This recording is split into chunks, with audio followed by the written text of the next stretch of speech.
Good morning. Now, I'm Edith Allard. I'm a Journalism and International Affairs dual major here at UNH, and I interned at the New Hampshire Business Review right in downtown Manchester. So, as you heard, this is actually my second year here at the Business Review. I loved it so much the first time I had to come back for another round. So, you'll also notice that we aren't exactly like some of the other organizations that are going to be coming up here and speaking today.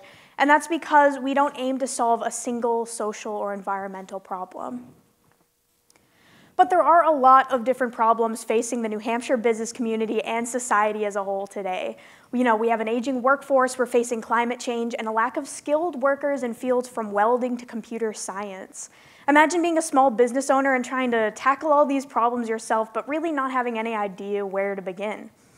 So the New Hampshire Business Review doesn't have a dedication to a single problem, but we do have a dedication to our readership. We want to provide them with the knowledge and inspiration to create meaningful business tactics and moves.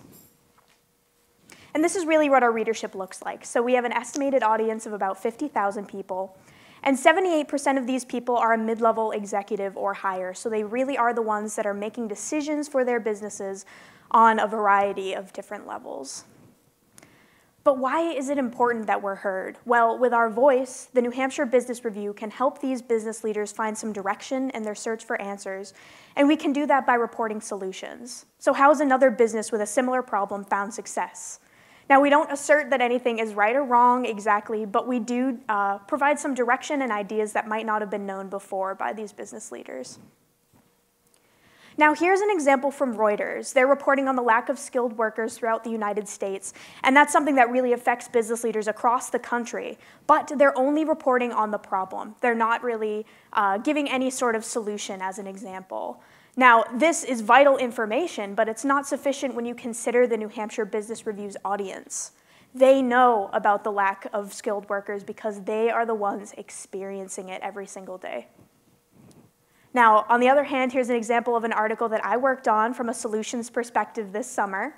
It talks about how Dine, MIT, and UNH Manchester teamed up to tackle what could be one of the causes of the workforce dilemma in New Hampshire. It really pairs the problem with the potential solution. Now, we aren't the only newspaper to take this solutions-based approach, and we also don't claim to solve these problems all on our own, but with our unique position in the New Hampshire business community, we can really connect these ideas to the people who need them the very most. And this article is actually one among many that I worked on this summer from the solutions-based approach.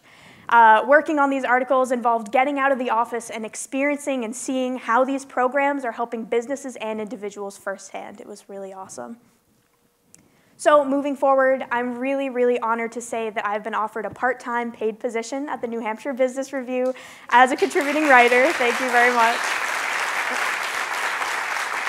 And I'm going to really continue my solutions-based work by working on an article series called Just One Thing, continued from last year, which showcases how local businesses are making achievements in sustainability every day. And I'm also going to work on an article series that explores how New Hampshire towns are economically empowering immigrants to fill that workforce gap here in New Hampshire. So these internships have really played a pivotal role in my educational development here at UNH. After working on the internship last summer, I started contributing regular articles about sustainability to my school paper, and I'm planning to continue that work as well. So I really, really appreciate having been invited back to the New Hampshire Business Review for 2 years in a row. It was an amazing learning experience for me. I really thank the New Hampshire Business Review staff for hosting me, and thank you so much for listening.